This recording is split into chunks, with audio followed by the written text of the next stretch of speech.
All right, guys, we're out here on Lake Berryessa today. We're with the man himself, Mr. Big Nate of Big Nate's Guide Service.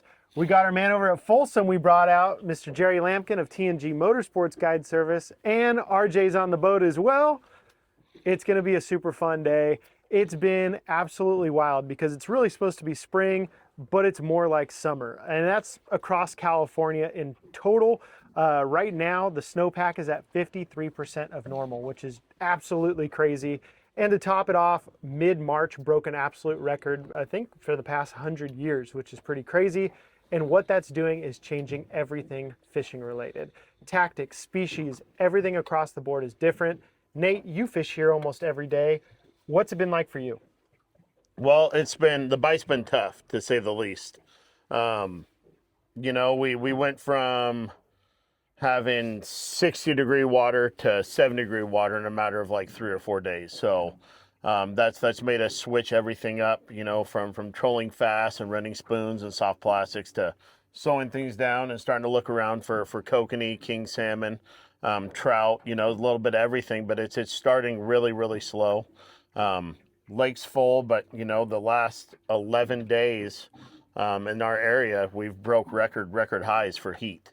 So, I think, the fish are kind of just as confused as we are right now. So, we'll just have to see what happens. I mean, all we can do is run our best gear, run our best tactics, and see what we can do. So, Nate, as far as tactics today, what is the game plan? What will we be doing today? So today we're gonna run what I call the slow game. We're switching things up. We're gonna be running Dodgers with T-Pexes, Uncle Larry spinners. We're going to try some of our new hot tails. We're going to be running some Trigger Shad, which we have out already out on the boards. You guys will be seeing those really soon here on our website. I was going to say, they don't know about the Trigger Shad yet. Well, you guys just got a little sneak peek into it. But they're killers, especially for trout and king salmon. But we're going to slow everything down. We're going to keep our speeds between like one. There's a fish sitting in the line right there. Where's he sitting? About 23 feet. That would be this one. Watch that one. But we're going to keep our speeds between like 1 and 1.5, 1.6 miles an hour. That's what I consider the slow game, and we're to see what we can do. We're using the Dodgers and a lot of erratic lures, really trying to piss these fish off at a slow speed, as opposed to running 2.5 to 3.5 miles an hour, and trying to get a reaction bite. We're trying to give them more time to look at it.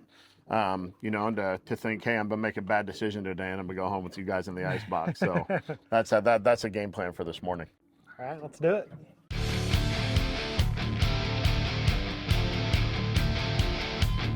Oh, here we go. Here we go. Oh, yeah, there we go.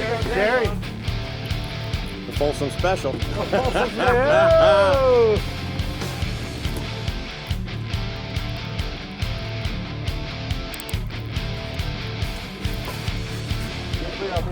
Oh, that's a toad. Hey, Look at that beauty. That's a nice thing to lay trout.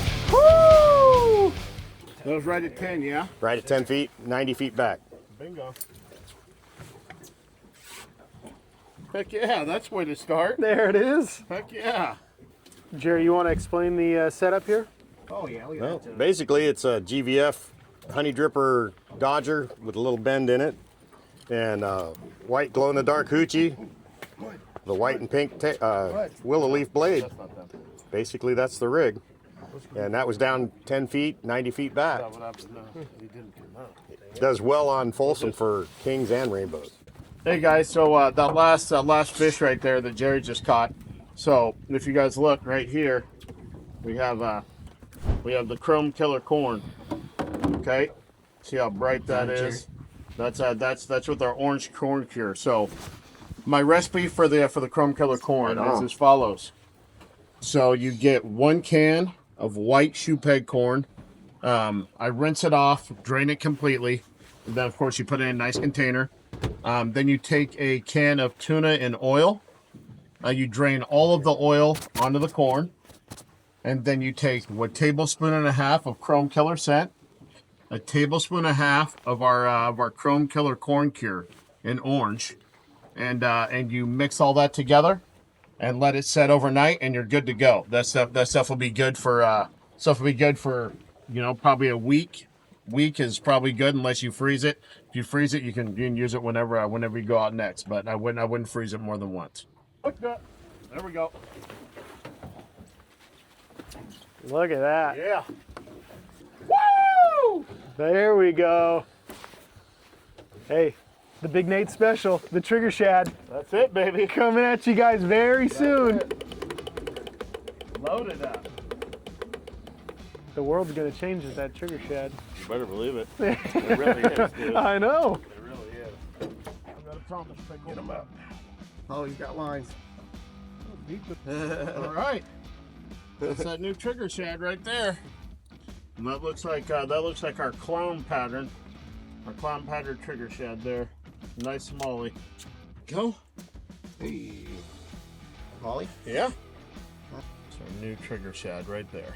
As we're seeing it here first. We just hooked up pretty much twice in the past 5 minutes, and one was a nice big Eagle Lake trout. The other one was a nice Molly. But the thing I wanted to mention is that we have pretty much all different setups out right now, from T-Pexes to Uncle Larry spinners, to Trigger Shad, to some GVF trout gear that Jerry brought down that's been working for him really good out at Folsom, and clearly it works good out here too because he has got a nice fish on it. But we're just kind of trying to develop a pattern this morning. So far we don't have one because we got fish on different setups, but you know, as the day progresses, we'll try and figure out, you know, what these fish are really looking for, what depth they're looking for, and we'll kind of tone everything into to the same zone and the same style of lure that's working, and hopefully we'll get on a really good bite here in a little bit. All right, guys. So obviously the bite is already starting this morning, but something I wanted to talk about was Folsom Lake, because everyone's talking about Kokanee right now and how the weather's heating up and all these things weather related in Kokanee, but Folsom doesn't have Kokanee. So, right. Jerry, what is it looking like for you as far as this drastic weather change? How's that look? Well, for the last 3 weeks, 4 weeks actually, it's all been top water bite. Everything's been in the top 10 feet of water, trolling rapalas for rainbows. The kings have just been non-existent. We haven't hardly seen anything. But now that the water temps come up at least 10 degrees in the last week, the fish have gone down deeper. The kings have all of a sudden showed up. And what we just caught that Eagle Laker on, we're catching kings on now down about 40 to 60 feet. So, you know, obviously the water temps come up and the fish have gone down. Yeah. The rainbows are still biting like crazy on the top, though, which is hard to believe. You'd think they drop down a little bit, but they're still doing real well on the top lines. And we're starting to change up a little bit with the water temps, starting to run bigger flashers, slowing down like we've talked about here, and doing hoochies and Brad's cut plugs behind the 8-inch flashers, and that's starting to catch kings. So everything, you know, everybody always says that Folsom's one of the hardest lakes to fish because it changes so much. The lake came up about 15 feet. And the bite just about shut off. I mean, 3 weeks ago we had 30 rainbows, and now we're, you know, hunting, trying to do the best we can to get 10. So, but everything's changing. You just got to be able to adapt to it and try something different. We've all got a tackle box full of stuff, so you know, don't be afraid to change up and try something different. Yeah, 100%. So Jerry, it sounds like you're doing a bit of what we're doing today is just experimenting, breaking into that tackle box and kind of changing everything out. Pretty much, yeah. Like I said, we got a whole tackle box full of stuff. Try everything, you know. If one thing doesn't work, don't be afraid to change. A lot of us as fishermen, we get stuck in a rut, you know, so don't be afraid to try something different. There you go, guys. And that's exactly what we're doing today, is digging into the tackle box, trying new things out, seeing what works and creating that pattern.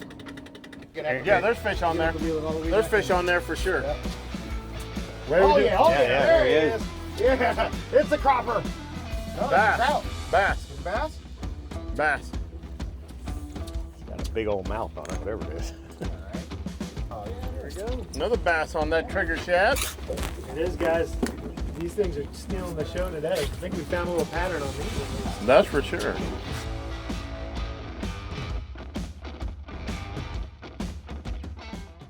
So I just want to mention something real quick to you guys. You know, that goes along hand in hand with transitional fishing, which is what we're doing right now, switching from winter, kind of skipping spring and going right into summer. The upside is fish drop in the water column. Instead of cruising on aimlessly trying to find fish in the top 10, 15 feet, now we can start to see fish on our sonar, figure out what they want, drop our presentations down to the depth that they're sitting at, and then in turn, you know, we end up getting a whole lot more hookups that way. All right, guys, so something we were just kind of talking about, just chatting, you know, off camera, is just preference of lures and how to use them and things like that. Big thing we always talk about, do you put a split ring on the nose of your spoon? Some people do, some people don't.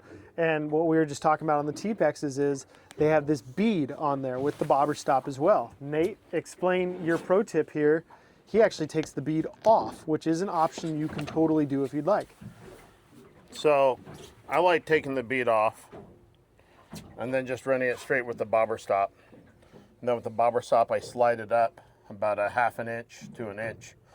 The further that you slide that bobber stop up, the more action you get out of your spoon.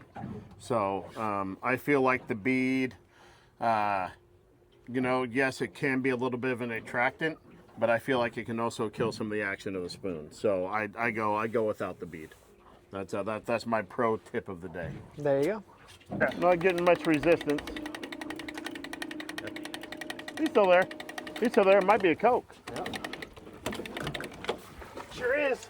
There it is. Kokanee.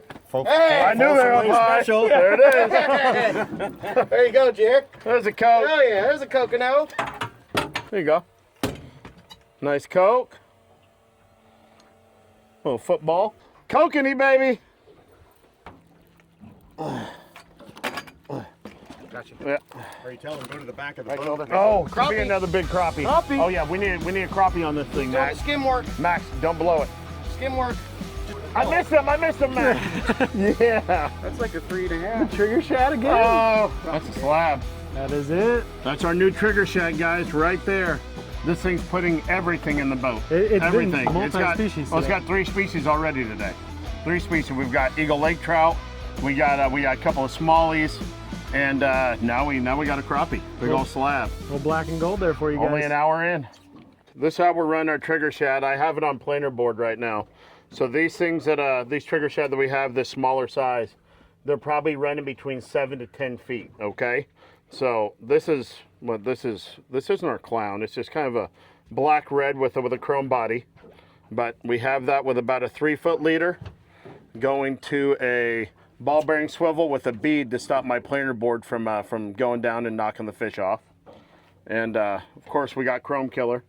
All right. Smother that thing in the Chrome Killer. Don't be afraid. Get all that nice oil on there. Guys, you can see underwater, this thing's getting good action even at 1.3 to 1.5 miles an hour. And I run it all the way up to 3 miles an hour. So don't be afraid to always get this thing out there, whether it's on a downrigger, a planer board, top line, whatever it may be. This thing is an all species killer. It catches literally everything that there is in the lake. How deep were they? 35, 45. Don't lie. Okay, 44. All right. That's a good schooling. Schooling marks. All right, Jerry, so you're saying it's been about 15 years since you've been to Lake Berryessa. Yeah, at least. What are you thinking today? Are you having fun? I mean, Yeah. compared to Folsom, what's your thoughts today? About the same, really. We're using the same gear. I've caught my fish on Folsom gear, so. Yeah. But yeah, it's not a whole lot different than what we would be using at Folsom. So I just dropped mine down and a little bit deeper, just now that the sun's a little higher, just like I would do at Folsom. Yeah. So you pretty much do the same thing there as you would here. There you go. Up and over. That was at 10 feet. Uncle Larry's. Uncle Larry's always. Hard on user. It's a glow tiger in pink. Our fish are all still up high today. Oh, two. That's a Kokanee. Go. Come up behind you. Oh yeah. The headbanger boogie. That's blinging. The headbanger boogie. Yeah, that's a big one. That's blinging. Oh, Yeah, that's stay a on nice there, fish. baby. That's a beauty. There we go. King. It's a Kokanee.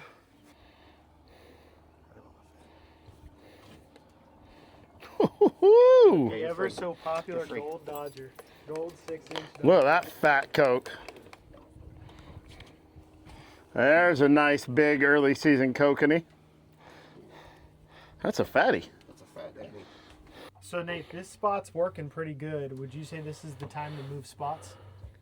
Max, do you know the golden rule? There is. My number one rule in fishing is never leave fish to find more fish. Straight up. Never. You don't do it. We went through a slow period, and then you get rewarded. You just stay. There's no need. Plop. I tried to do the tear and drop at the same time. Were you tearing, Max? Yeah. I tried to get cute. I'm sorry.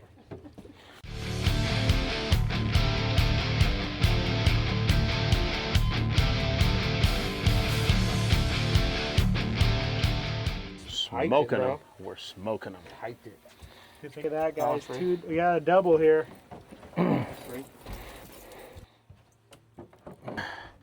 All right, guys, a little bit of an update for you. Our spot has lit up again. We did not leave fish for more fish. We just kind of patiently waited. We still have the same setup in the water.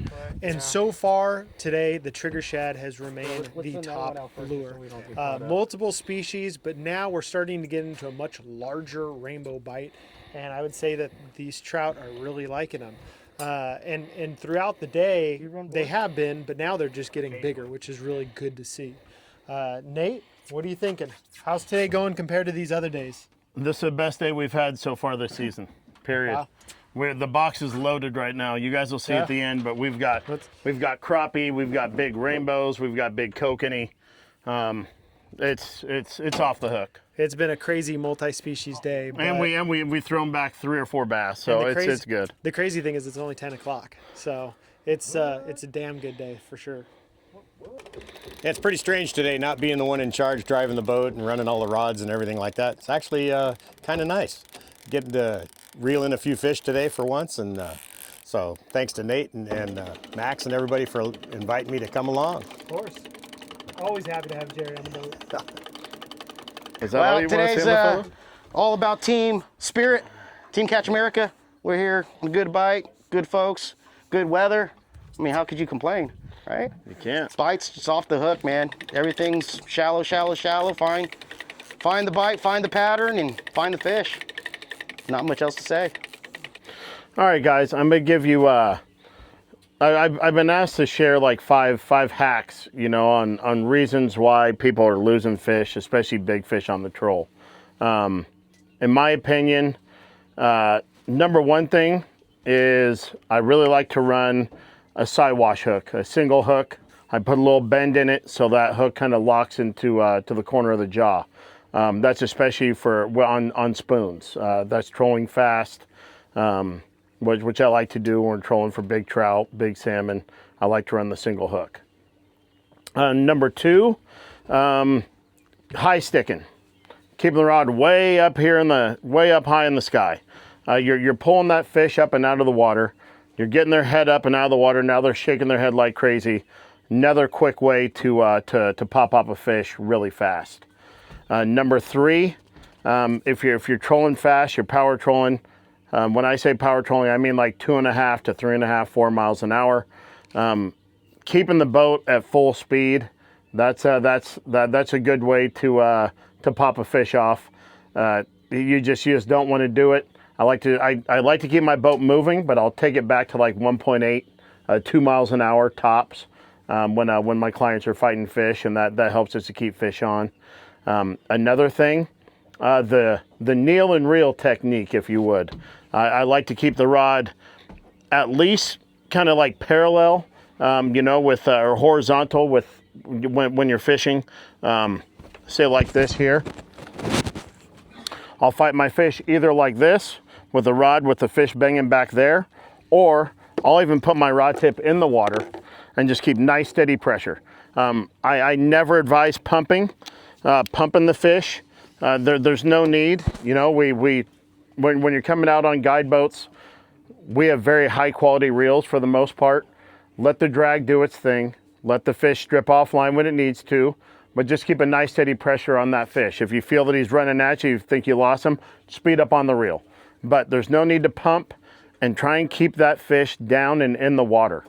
Last but not least, another hack for you. make sure your hooks are sharp. You know, that's a big one. You know, I see people sometimes using lures with hooks on them that they've had for 20 years. You know what I mean? Never sharpened them, never swapped out the hook. It's imperative. You want a nice quality hook, you know, that's not going to bend out on you, to where you can stick that fish, get that hook as deep into them, and make sure that it still has barbs. All those tips right there are going to help you land more big fish. Fish on the top line. Here we go. Jumping. Get him down. Come on, Max. Come on, Max. Keep on cranking on him. I'll get that board off. Oh, board sliding. Perfect. Nathan, just you and the fish shoulder, fighting. Nathan. Yep. Camera on. Hold on. Camera on. Oh. He's right here. He's right here. Watch the board come up and over, Max. Hold on. Nice fish. Can't see him. Got him. Can't see him. Oh, got him. Don't got him. Got him. Got him that time. Here we go. Another pretty trout. All right, guys. So the single most asked question that we've had is, where do you start fishing? Maybe not only at Berryessa for me, but pretty much any other body of water as far as a lake or reservoir goes.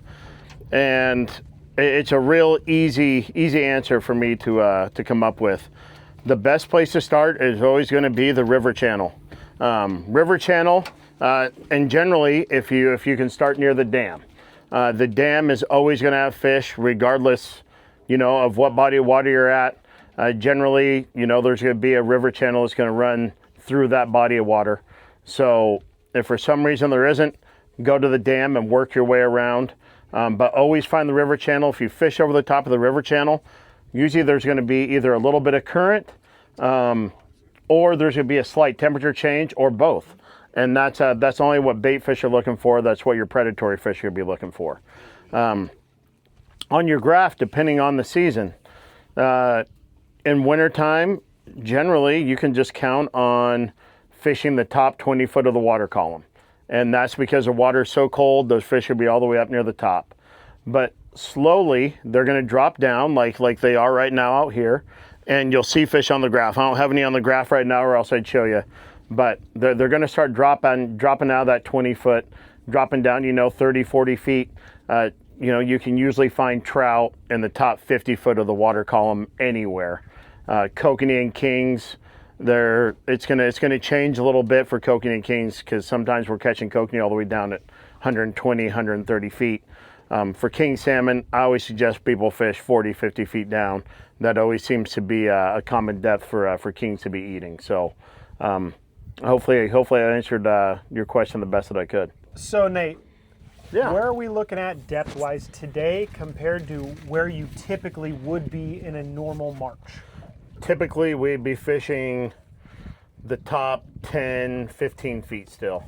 And that's because usually, you know, we're still sitting in 60s to low 70s, you know, as far as the water, or as far as the weather goes. So our water's much cooler. Today, we're fishing down to 50, 55 feet right now. With our main presentations being between 20 to like 30, 35 feet.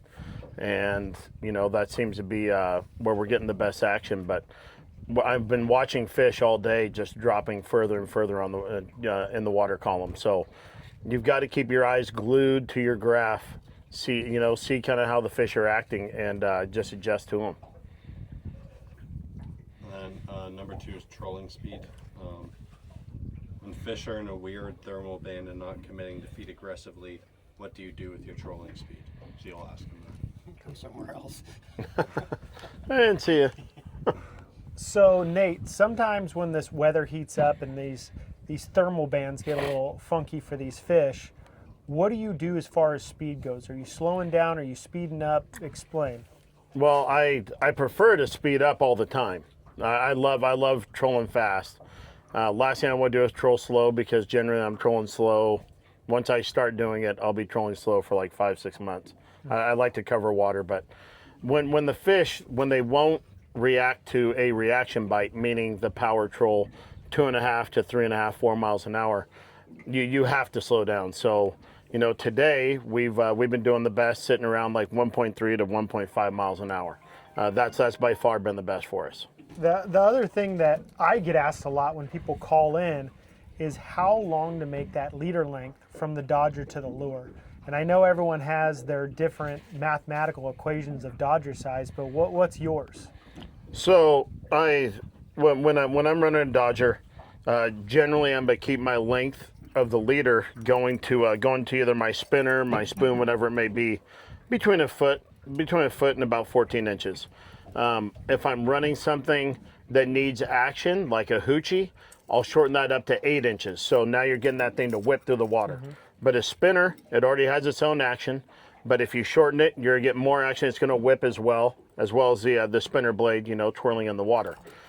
With our T-Pexes, which, you know, is kind of my favorite thing to run. I've got that right here, which is actually my favorite setup right there. A little longer. And the reason for that, you know, this is about a 16 to 18 inch leader. Why I have that so long is because this is going to have its own action. The T-Pex has its own action. So the Dodger's going to whip. The T-Pex is going to be fluttering back there very erratically, and that's the best way to do it. If you shorten it up too much, the Dodger will actually kill the action of the spoon. So you want to make sure you have a longer leader for erratics, shorter leader for your presentations that need action coming off the Dodger. There you go, guys. Don't keep it the same. All right, guys, now we got Jerry in the hot seat. Jerry, I got some questions for you. Okay. Number one, when you're changing seasons, are you changing color patterns on your tackle, or are you keeping it the same? I'm using basically the same stuff. It just depends on how deep the fish go, and that'll change my colors. So, because you know, everybody knows about the spectrum and reds disappearing first in the water column and stuff like that. So as the fish go deeper, I'll go with chartreuses and greens and stuff like that. And as they're really deep, then glow in the darks. Lately though, everything's been up on the top line, so it's, you know, reds and oranges and stuff like that in the top 15 feet of water. Yeah. So there you go, guys. All right, so last question, and actually a repeat question because I do want to hear your opinion on it, Jerry, is what is your leader length off of a Dodger? depends on the Dodger that I'm using and the size, really. And like Nate was saying, if it's got its own action or not. A lot of what I'll do is, like for a night crawler, since a night crawler doesn't have its own action, I'll put it on a slow death hook like that, and I'll actually use a shorter leader than this. This one was one I was running the other day. And you want that Dodger to impart the action to the night crawler or whatever you're doing. Like Nate was saying, if the Dodger doesn't have its own, or the hoochie doesn't have its own action, then I usually run no more than 1.5 to 2 Dodger lengths. But because this one has its own spinner blade and everything like that, on this hoochie, you can run it further back, okay? So that's obviously more than 2 Dodger lengths. But if I was just running a bare hoochie, I would be no more than that far behind it. So, and then I bend my Dodger to impart the action to the hoochie. We are headed back to the barn, baby. All right, so here we are. We just finished up our day here at Berryessa, gathered up all these fish. Now it's time for the magical part and getting them filleted. Start with the 45 here behind the fin, and we're gonna do a candy cane cut. Just imagine a candy cane right along that spine. You'll hear the initial contact with the rib cage, and just use that whole blade like a samurai blade. There you are. Same thing. Here. Candy cane the Candy cut. cane it. You hear those 2 initial rib cage cuts. Use that whole blade. Yeah, look at that, full of plankton. Digestive tract is just full. All right, guys, amazing day at Lake Berryessa. I mean, it just goes to show if the weather starts warming up, or if there's sudden changes like this, there's something you can do about it. And hopefully you guys learned a lot about that today. We had an absolute blast fishing with both of these guides. And if you do want to contact them, of course, Big Nate of Big Nate's Guide Service and Jerry Lampkin of TNG Motorsports Guide Service. Call them and have the time of the day like we did. Thank you guys for watching. Jerry, Thanks again, it was guys. a pleasure. It was a blast, Hey, man. Buddy. First time fishing with Jerry. 2 times him and I grabbed rods, we had doubles. So that's pretty freaking awesome. That's pretty awesome. That's pretty awesome. No, it was a great day. And thank you to our cameraman back there, Andrew. Yep. Killer job. So thanks for watching, guys. Amazing day. Thanks for the invite, guys.